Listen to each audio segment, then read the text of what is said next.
Vishnu Sahasranama, name 853, is Yogi. The name Yoga has already come in Vishnu Sahasranama. Yoga is a name of the Supreme Lord. Also Yogi, or another name that's come, similar name already comes, Sada Yogi, comes in Vishnu Sahasranama, means one who is always a yogi. The word yogi has been known and understood commonly. Everyone knows the meaning of the word, at least the conventional or superficial meaning of the word. In India, everyone's known for generations, practically since time immemorial. Yogis have been part of the culture since time immemorial.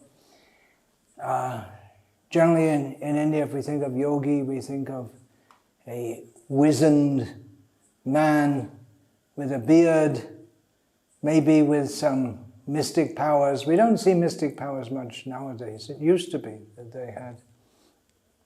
Nowadays, if you think of a yogi, the stereotype is Ramdev Baba. We see his bearded, smiling face smiling out at us from Patanjali shops everywhere, all over the country.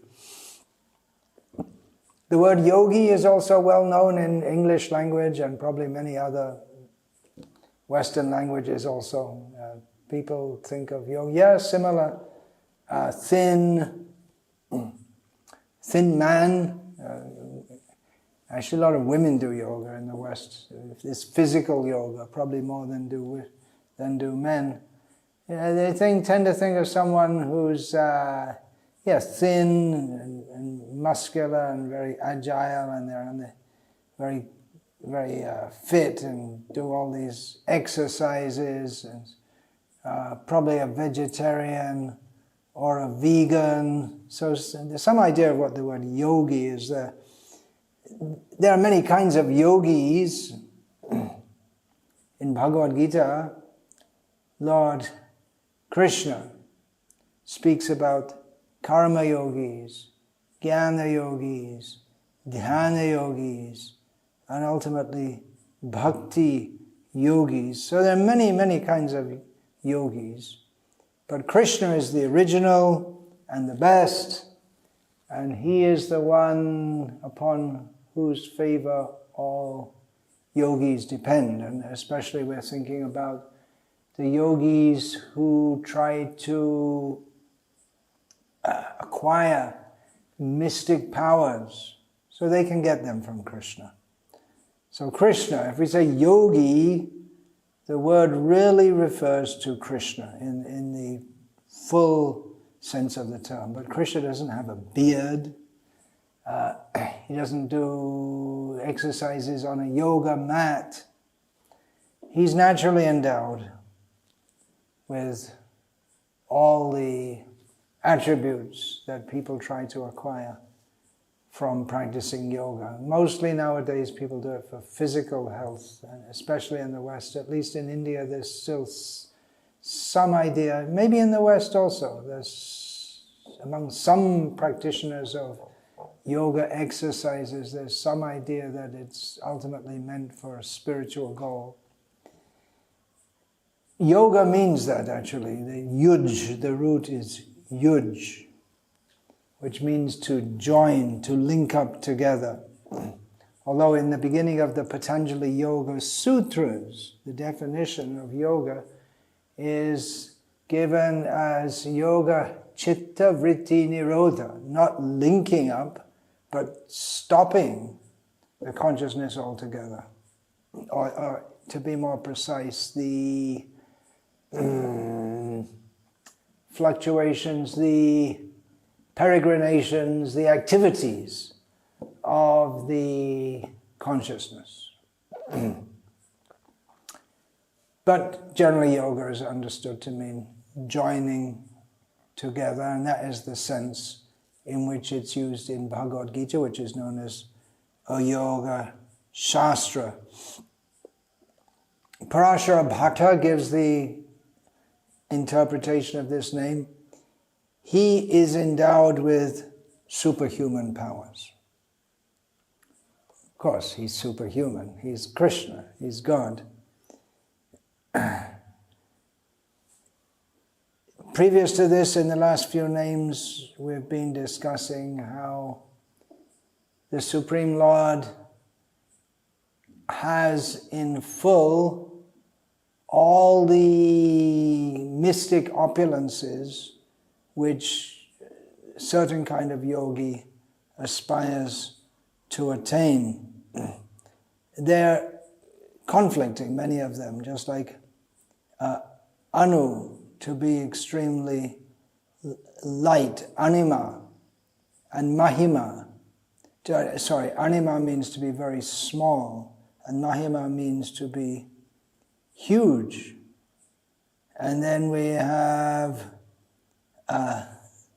Krisha and Sthula, the names in Vishnu Sahasranama, which correspond to the Laghima being extremely light, and Prapti. So these are not qualities which go together. If we say, oh, that person's very small, he's also very big. Doesn't seem to make sense. But Krishna has the unique quality, unique.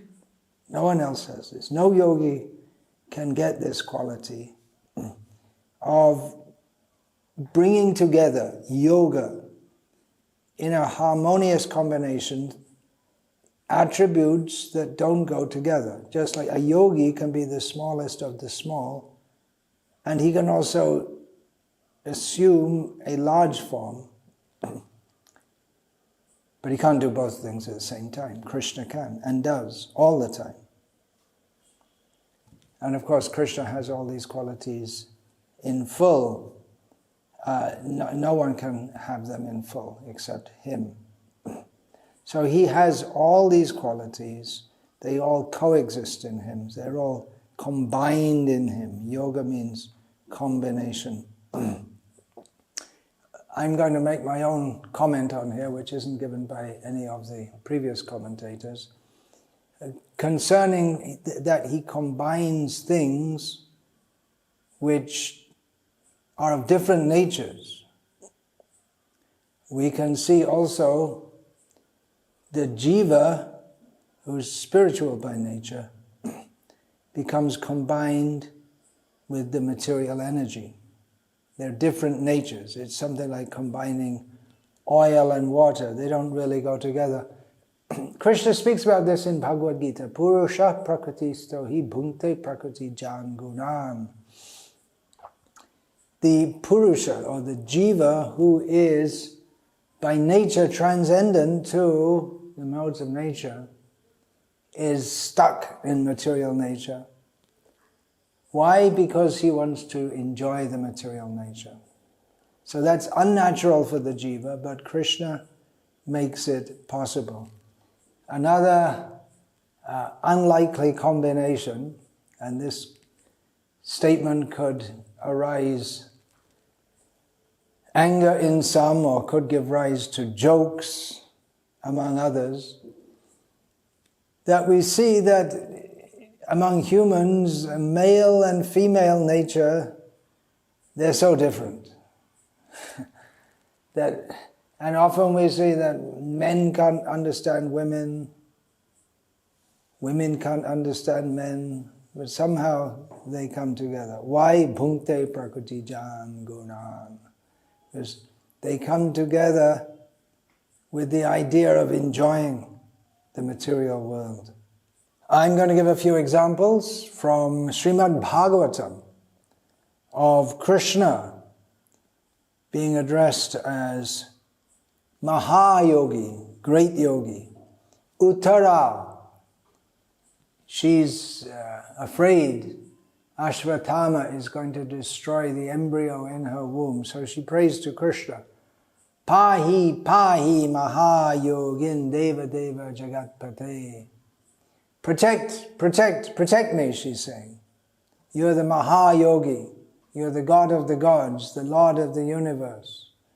So she's calling out to him, even though the Pandavas are present, but she's calling out for Krishna.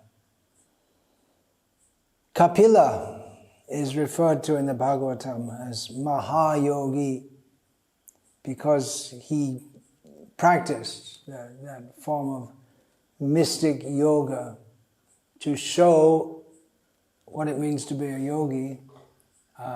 Not that he was after getting siddhis, he got them anyway. He's the Supreme Lord himself. Nalakuvara and Manigriva, after being released by Krishna from their incarceration in bodies of trees, addressed Krishna, Krishna, Krishna, Mahayogin. Mother Surabhi, who at the request of Indradev, comes before Krishna to accompany Indra as he comes to beg forgiveness for having flooded Vrindavan. She says the same thing to Krishna. Krishna, Krishna, Mahayogin. The Vidyadhara, Sudarshana, who was in a snake body due to being cursed after being freed from the curse by the touch of Krishna's lotus, one of his 2 lotus feet. He also addressed Krishna as Mahayogin. Kunti also addresses Krishna, or refers to Krishna, calls out to Krishna, Krishna, Krishna, Mahayogin. Vasudeva says the same thing, Krishna, Krishna, Mahayogin. Uddhava more than once refers to Krishna as Mahayogin. So it's well known. It's among devotees who address Krishna, we find in Bhagavatam, he's again and again addressed as Mahayogi. They understand he's not an ordinary person. And notice that they address him as Mahayogi.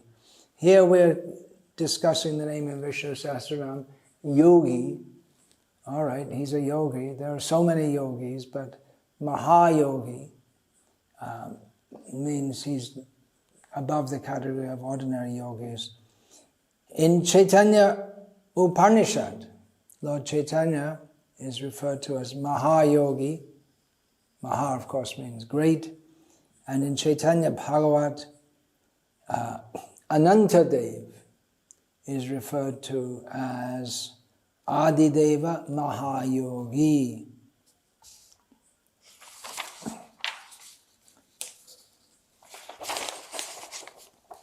Others in Bhagavatam are also called Mahayogi. Shukadev, for instance, is referred to as Mahayogi. And even Mayadanava, who's not a godly person, although he did get the favor of Arjuna. But basically, he's in the demoniac category, but he's a Mahayogi. For that matter, although he's not referred to as such, we could say Hiranyakashipu is a great yogi for the austerities that he acquired and the mystic adverse side effects of his austerities practically forced Lord Brahma to give Hiranyakashipu various boons. So when we say yogi, it's a name that could refer to others apart from Krishna. And there are names like that. Also, we just had, for instance, Guna Bhrit, one who has qualities. But when we refer to Krishna as Guna Bhrit, or when we refer to Krishna as yogi, it means not like someone else who has qualities, or someone else who practices, or is adept, or perfect in yoga, but who is the topmost in that category, far, far ahead of anyone else. Although some names, they are unique to Krishna. Vishnu is Vishnu Sahasranama. Vishvam, Vishnu are the first 2 names. He is the universe. No one else can say that. He's Vishnu, he's all-pervading. Shankaracharya gives the interpretation that yogi can also mean he who is attained through knowledge, jnana. This is particularly, this interpretation will be particularly appreciated by those in the Advaita school, who are sometimes called Jnana Yogis. They're on the Jnana Marga. The Vaishnava understanding is that Bhaktya mam abhijanati, as Krishna says in Bhagavad Gita, I can be fully known by bhakti. Only by bhakti can Krishna be attained. But of course, the Advaitins, they have a different outlook. They don't want to attain Krishna per se, even though commenting on Vishnu Sahasranama, their whole idea of Vishnu is that he's a... Anyway. In the Vaishnava system, Bhakti Yoga, or in the Sri Vaishnava system, by Bhakti Yoga or by Prapatti, fully surrendering to him, Jnana, Karma, they can be accessories, but they're not essential. Of course, we have in Bhagavad Gita referring to Paramatma, Jnanam Gyayam Jnanagamyam. He is knowledge, he is the object of knowledge, and he is attainable by knowledge. So that's for Paramatma, not for Bhagavan, the Supreme Personality of Godhead. Radha Krishna Shastri, another commentator, explains the term yoga as the process by which the mind is drawn to what one tries to bring the mind to him. Especially the yogi, this Radha Krishna Shastri describes that the tendency of the mind is to wander away. But the yogi has to bring the mind back to meditation on Vishnu. So yogi, Radha Krishna Shastri is explaining, he is attained by the process of yoga, by control of the mind and the senses. But again, those on the pure devotional path would say controlling the mind and the senses is not central to becoming Krishna conscious. So it is essential. One has to control the mind and senses to be fully Krishna conscious, but it's the attempt to control the mind and the senses is not the central thrust of the devotional process.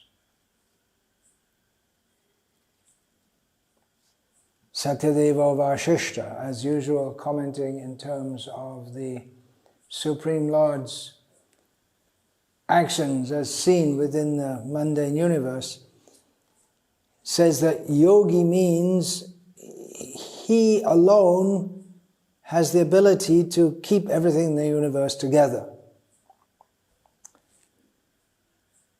I wish the atheistic scientists would just realize this.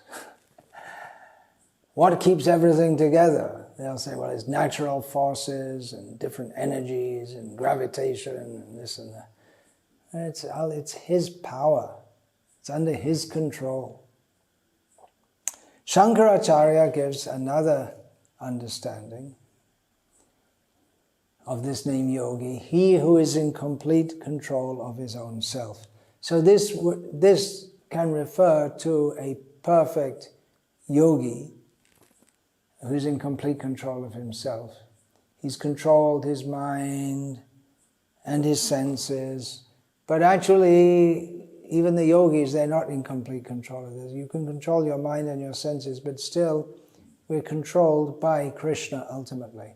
But certainly Krishna, he is in control of his mind and himself, which are non-different from him. If he wasn't, then there wouldn't be any order anywhere in the universe. Nothing. Yoga means to bring together. Krishna Datta Bharadvaj gives the understanding that he unites the devotees with that which they desire.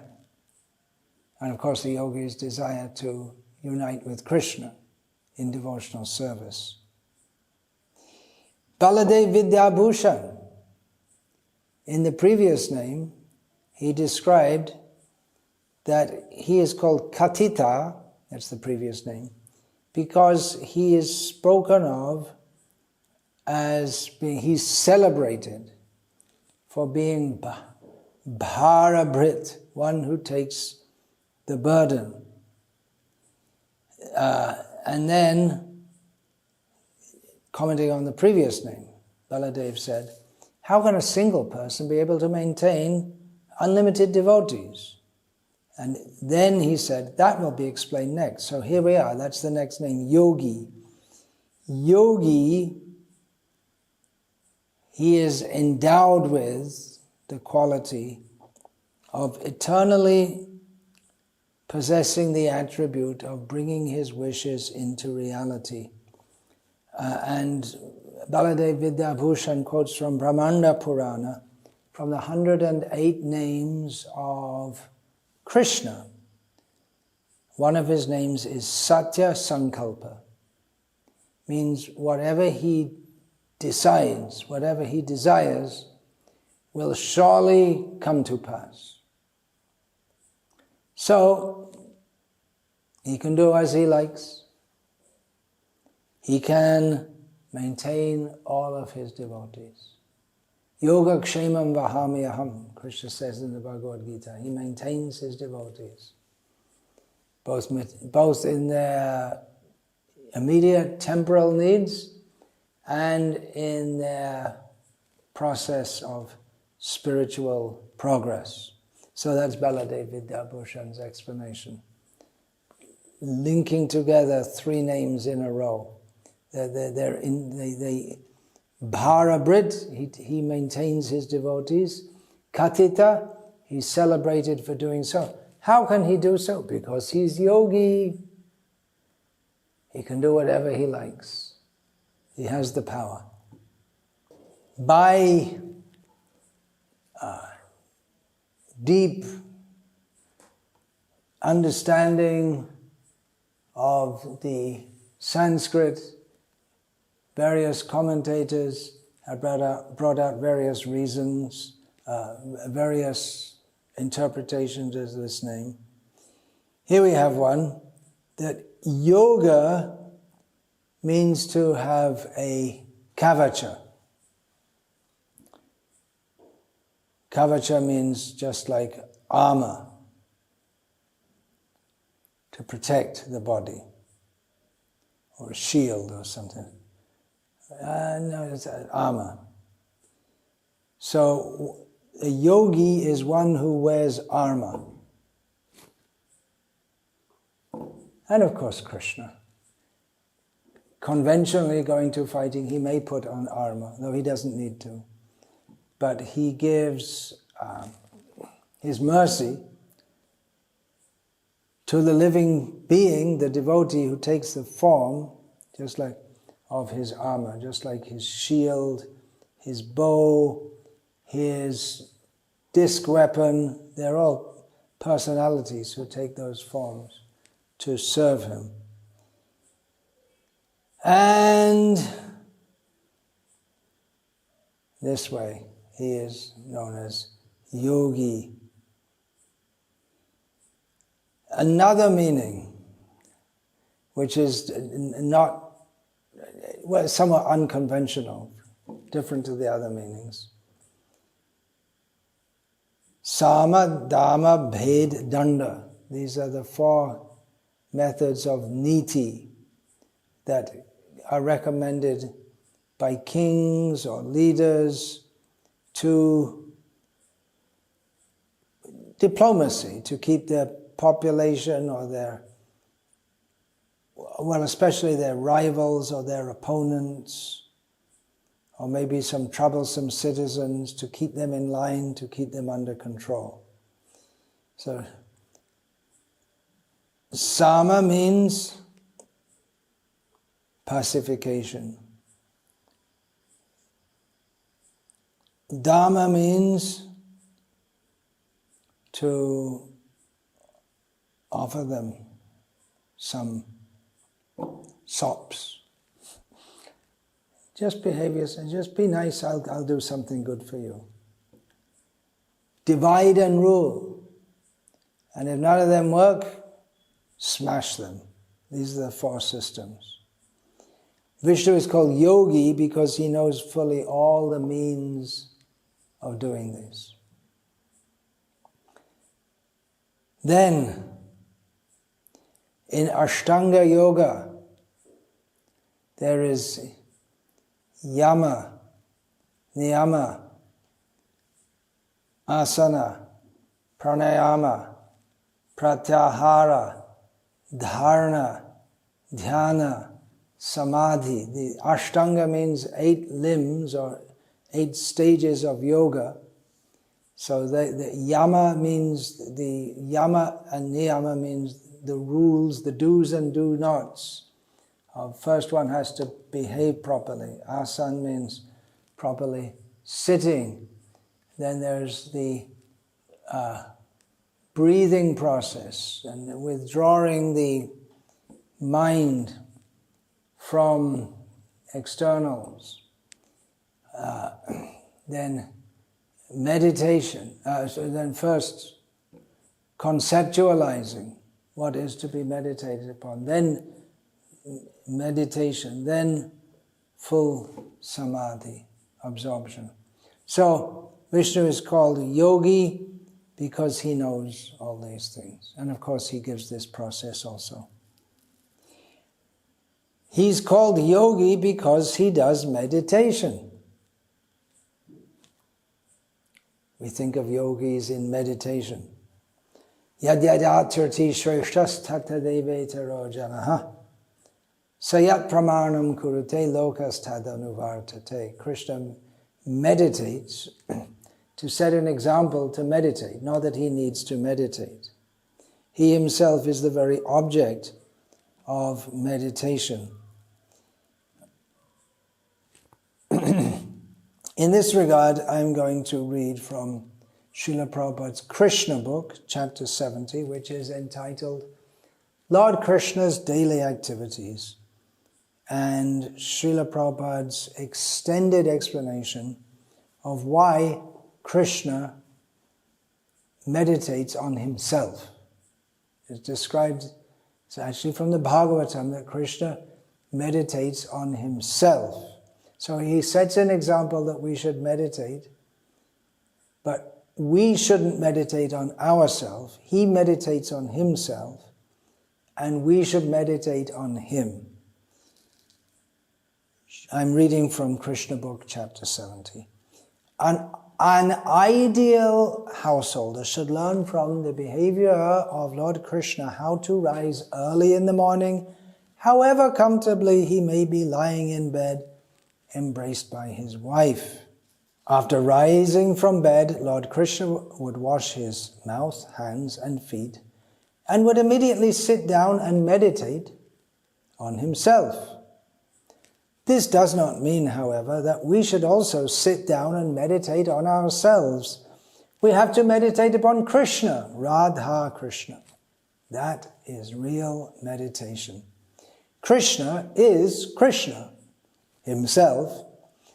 Therefore, he was teaching us that Brahma Muhurta should be utilized for meditation on Radha Krishna. By such meditation upon himself, Krishna would feel very much satisfied. And similarly, we will also feel transcendently pleased and satisfied if we utilize the Brahma Muhurta period to meditate on Radha and Krishna. And if we think of how Sri Rukmini Devi and Krishna acted as ideal householders to teach the whole human society to rise early in the morning and immediately engage in Krishna consciousness. There is no difference between meditating on the eternal forms of Radha Krishna and chanting the Mahamantra, Hare Krishna, As for Krishna's meditation, he had no alternative but to meditate on himself.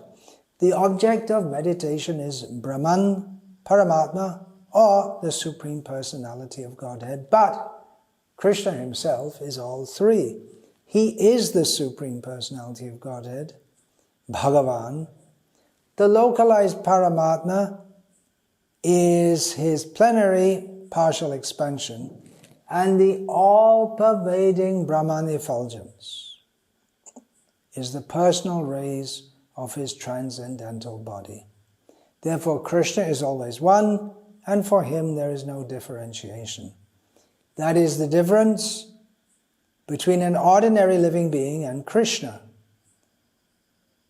For an ordinary living being, there are many distinctions. An ordinary living being is different from his body, and he is different from other species of living entities. A human being is different from other human beings and different from the animals. Even in his own body, there are different bodily limbs. We have our hands and legs, but our hands are different from our legs. The hand cannot act like the leg, nor can the leg act like the hand. The ears can hear, but the eyes cannot. And the eyes can see, but the ears cannot. All these differences are technically called swajatiya vijatiya. The bodily limitation whereby one part of the body cannot act as another part is totally absent from the Supreme Personality of Godhead. There is no difference between his body and himself. He is completely spiritual, and therefore there is no difference between his body and his soul. Similarly, he is not different from his millions of incarnations and plenary expansions. Baladev is the first expansion of Krishna. And from Baladev expand Sankarshan, Vasudev, Pradyumna, and Aniruddha. From Sankarshan there is an expansion of Narayana. And from Narayana there is a second quadruple expansion of Sankarshana, Vasudev, Pradyumna, and Aniruddha. Similarly, there are innumerable other expansions of Krishna, but all of them are one. Krishna has many incarnations, such as Lord Nrsimha, Lord Boar, Lord Fish, and Lord Tortoise. But there is no difference between Krishna's original two-handed form, like that of a human being, and these incarnations of gigantic animal forms. Nor is there any difference between the action of one part of his body and that of another. His hands can act as his legs. His eyes can act as his ears. Or his nose can act as another part of his body. Krishna's smelling and eating and hearing are all the same. We limited living entities have to use a particular part of the body for a particular purpose, but there is no such distinction for Krishna. In the Brahma Samhita it is said, Angani yasya sakalendriya vrittimanti. Krishna can perform the activities of one limb with any other limb. So, by analytical study of Krishna and his person, it is concluded that he is the complete whole. When he meditates, therefore, he meditates on himself. Self-meditation, by ordinary men designated in Sanskrit as soham, is simply imitation. Krishna may meditate on himself because he is the complete whole, but we cannot imitate him and meditate on ourselves. Our body is a designation superimposed upon ourself, the soul. Krishna's body is not a designation. Krishna's body is also Krishna. There is no existence of anything foreign in Krishna. Whatever there is in Krishna is also Krishna. He is therefore the supreme, indestructible, complete existence, or the supreme truth. Krishna's existence is not relative existence. Everything else but Krishna is a relative truth, but Krishna is the supreme absolute truth. Krishna does not depend on anything but himself for his existence. Our existence, however, is relative. For example, Only when there is the light of the sun, the moon, or electricity are we able to see. Our seeing, therefore, is relative, and the light of the sun and moon and electricity is also relative. They are called illuminating only because we see them as such. But dependence and relativity do not exist in Krishna. His activities are not dependent on anyone else's appreciation, nor does he depend on anyone else's help. He is beyond the existence of limited time and space, and because he is transcendental to time and space, he cannot be covered by the illusion of Maya, whose activities are limited. In the Vedic literature, we find that the Supreme Personality of Godhead has multi-potencies. Since all such potencies are emanations from him, there is no difference between him and his potencies. Certain philosophers say, however, that when Krishna comes, he accepts a material body. But even if it is accepted that when he comes to the material world, he accepts a material body, it should be concluded also that because the material energy is not different from him, this body does not act materially. In the Bhagavad Gita, it is said, therefore, that he appears by his own internal potency, Atma Maya. Krishna is called the Supreme Brahman because he is the cause of creation, the cause of maintenance, and the cause of dissolution. Lord Brahma, Lord Vishnu, and Lord Shiva are different expansions of these material qualities.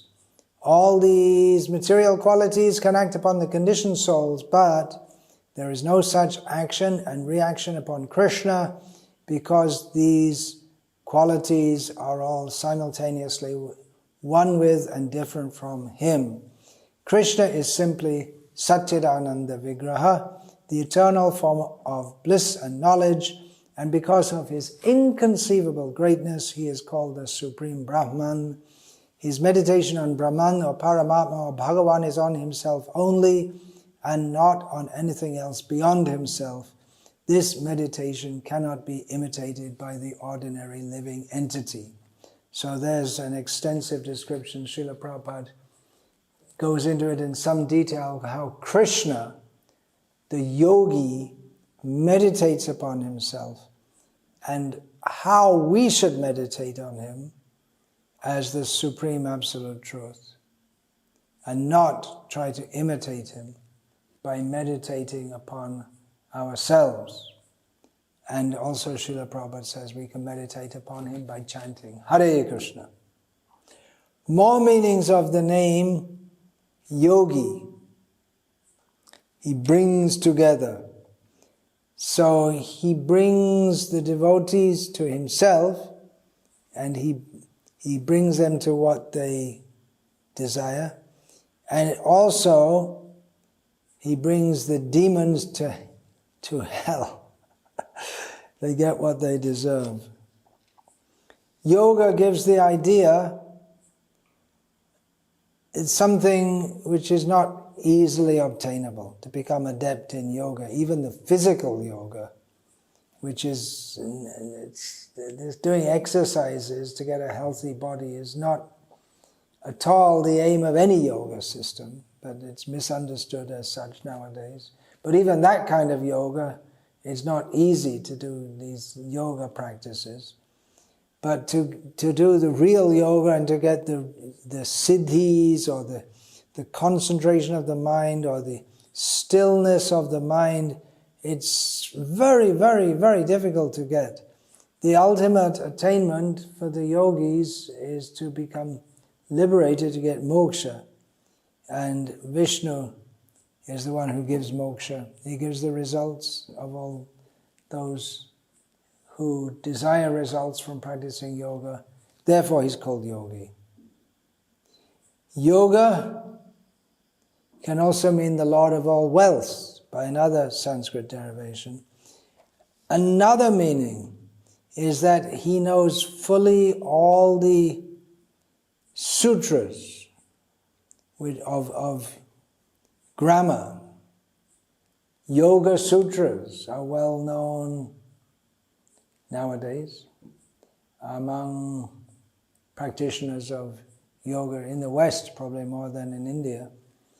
There's also Panini's, for the grammar, Panini's sutras, for understanding grammar. Sanskrit grammar, that means. Now, Patanjali is known as the compiler of the Yoga Sutras, but Patanjali is also the compiler of the Mahabhashya, or the most important commentary on the Patanjali, on Panini's sutras for understanding Sanskrit. And without commentaries, these sutras can't be understood. They have to be, sutra means the subject matter is packed in, and it has to be unpacked again. The sutras are for memorization, so that they can be remembered easily, but then, just like you may say E equals mc squared, you can say it, but you don't understand it, you haven't got a clue. You can say energy equals mass times the speed of light squared, but you know what it means, and the real meaning of it, unless you study physics very deeply. So in the same way, the sutras have to be unpacked. So Patanjali's Mahabharata, of course, the scholars, they say, well, maybe it's a different Patanjali, did the Yoga Sutras and did the Mahabhashya. Anyway, let the scholars say whatever they like. Traditionally, Patanjali is said to be an avatar of Adi Shesha. Another meaning of the name, Yogi. He's the best medicine giver. Dhanvantari, the incarnation, the avatar of the Lord, gives medicine. So he join all the different ingredients together, give the medicine, and people will be cured. So there are a few meanings of the name Yogi. Another way to glorify the Supreme Personality of Godhead. All glories to Lord Sri Krishna, the best yogi of all.